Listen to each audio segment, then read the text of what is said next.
Entramos ya en materia informativa. El mandatario venezolano Nicolás Maduro invitó este martes a la oficina del Alto Comisionado de los Derechos Humanos de la Organización de las Naciones Unidas, la ONU, a que vuelva al país luego de que su gobierno la expulsara a mediados del mes de febrero por supuestos sesgos en su labor. Vamos a escuchar. Igualmente he recibido la propuesta de invitar nuevamente a la apertura de la oficina del Alto Comisionado de Derechos Humanos de la ONU, Volker Turk, a estar en nuestro país, en Venezuela.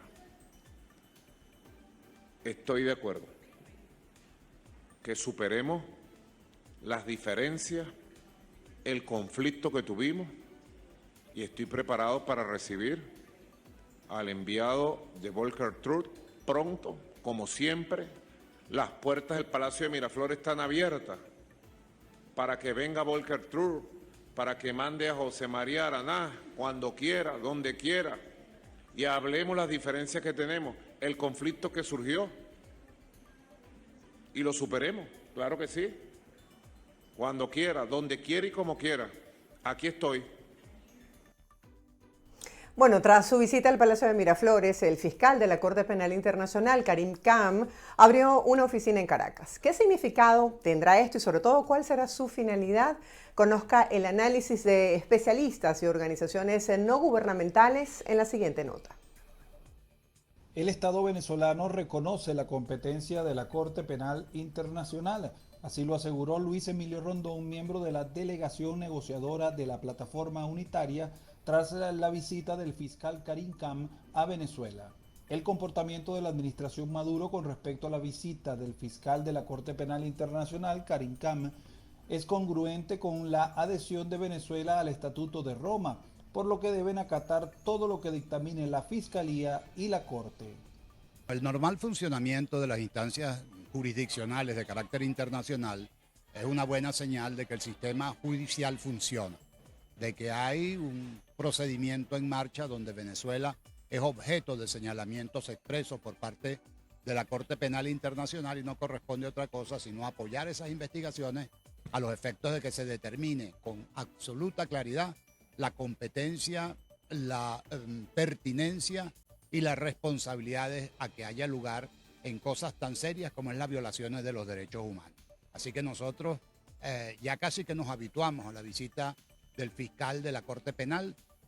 Vemos que fue recibido a las más altas instancias, lo que indica que hay también un acatamiento formal por parte del Estado venezolano de la competencia y jurisdicción de este tribunal. ¿Qué significado tiene que se haya abierto la oficina de la Fiscalía de la Corte Penal Internacional en Caracas? Significa el aceptamiento o la aceptación por parte de Venezuela de la competencia y de la pertinencia de esa investigación. Así que esperemos que la misma concluya y la Corte determine con precisión el alcance de la investigación que está realizando dentro y fuera del país. Investigar, van a ver cómo hacen con el Ministerio Público para entenderse, para conciliarse. Lo lamentable en este caso es que en Venezuela todas las instituciones están sesgadas. En Venezuela no hay independencia de la justicia.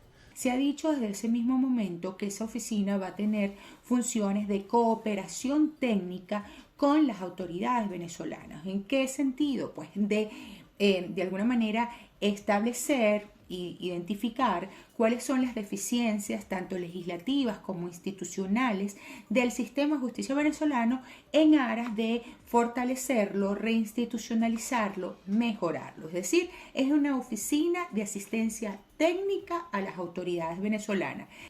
La propia Corte Penal Internacional colocó en la red social X una foto donde se aprecia al fiscal Karim Khan cortando la cinta de la apertura de su oficina en la capital venezolana.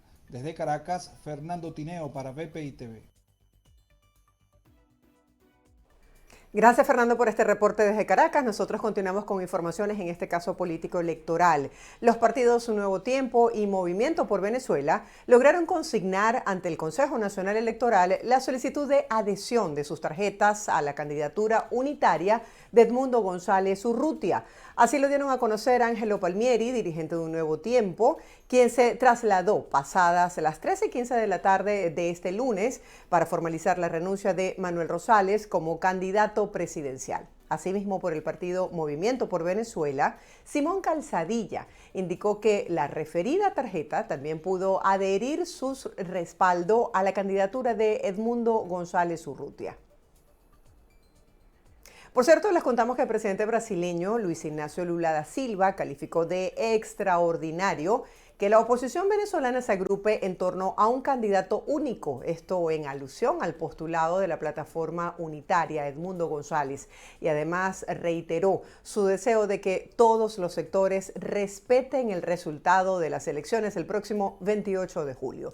Lula insistió en que las elecciones en Venezuela deben ser transparentes. Además, afirmó que su gobierno tiene disposición para ser observador de este proceso. Cambiamos ahora de tema porque el bajo salario mínimo y los altos costos de los productos en Venezuela se han convertido pues en un desafío para los padres y representantes, sobre todo a la hora de buscar opciones para llenar la lonchera de sus hijos. ¿Cómo sortear la crisis y mantener una alimentación saludable para los más pequeñitos de la casa? Se lo decimos en el siguiente trabajo especial. La tradicional lonchera o desayuno escolar es un reto para los padres y representantes. De acuerdo a testimonios recogidos en la ciudad de Caracas, los ciudadanos gastan entre 2 y 5 dólares diarios para poder costear este tipo de alimentos. Se gasta bastante porque ahorita todo está caro. Un jugo, un ponqué, una galleta, más o menos como 80 bolos. Una lonchera ahorita, hoy por hoy, una cosa sencillita, comprar un pancito, jamón y quesito y un combito de 10 dólares de los de, ¿cómo se llama?, de charcutería y los pancitos que venden ahorita del dólar. Eso más o menos. Diario, como 5 dólares. ¿En un desayuno? En un desayuno. Para el niño. O sea, solamente niños. Si tú vas a agregar a otra persona, no, más. Su jugo, sus pastelitos, sus galletas, sus cosas así todos los días. Como 150 bolívares, algo así. Más o menos. Sí, claro, diario, porque tenemos otra niña un poquito más grande. En Venezuela, la lonchera escolar es importante no solo porque el rendimiento académico del niño puede verse afectado si no se alimenta adecuadamente, sino porque en el país hay una gran cantidad de escuelas que no cuentan con comedores. La nutricionista y asesora en materia humanitaria para Cáritas Venezuela, Susana Rafali, afirma que una lonchera adecuada debe contar con proteínas y al menos una porción de frutas o vegetales. Las proteínas de alto valor biológico son todas de origen animal y los granos pueden dar proteína de buen valor biológico si se combinan con alguna fruta cítrica ácida o con algún cereal. Por ejemplo, pudiera ser unas croqueticas de lentejas, unas croqueticas de caraota con un jugo de naranja, pero esas croquetas mezcladas con harina de maíz y arroz, eso hacen un patrón de proteína bastante bueno. Pero en general yo recomendaría algo mucho más directo, como es algún pedacito de queso, algo que tenga carne de res, carnes rojas, y que además eso tenga su poquito de grasa también, porque es importante para la absorción de las vitaminas liposolubles. Según datos de la organización Cáritas, en Venezuela casi 6 millones de ciudadanos sufren de inseguridad alimentaria o se encuentran subalimentados en el país. Además, han alertado que 1 de cada 3 mujeres en edad reproductiva sufre de anemia y también han evidenciado retardo en el crecimiento de los niños venezolanos. Desde Caracas, Venezuela, Irene Mejías. Gracias, Irene, por este reporte desde Caracas. Y precisamente por el escaso poder de compra producto del salario mínimo venezolano, distintos sectores gremiales y sindicales afinan ya detalles para la convocatoria a manifestaciones en todo el país. Escuchemos otros detalles. Maestros, trabajadores de la salud, pensionados y jubilados marcharán el próximo 1 de mayo. Aseguran que no pueden vivir con el salario o pensiones que les paga la administración Maduro. Nuestra primera lucha, el salario de acuerdo a la Constitución Nacional en su artículo 91. Por supuesto, unas pensiones dignas en relación y como base a ese artículo 91. Las prestaciones sociales no podemos permitir que sean condenadas al olvido. En estos momentos los trabajadores no reciben ni siquiera el 5% de las prestaciones sociales. Igualmente, condiciones de protección social para los trabajadores, por la libertad sindical, por la libertad de los presos políticos que en estos momentos trabajadores como los compañeros que se encuentran en estos momentos en condiciones de presos políticos.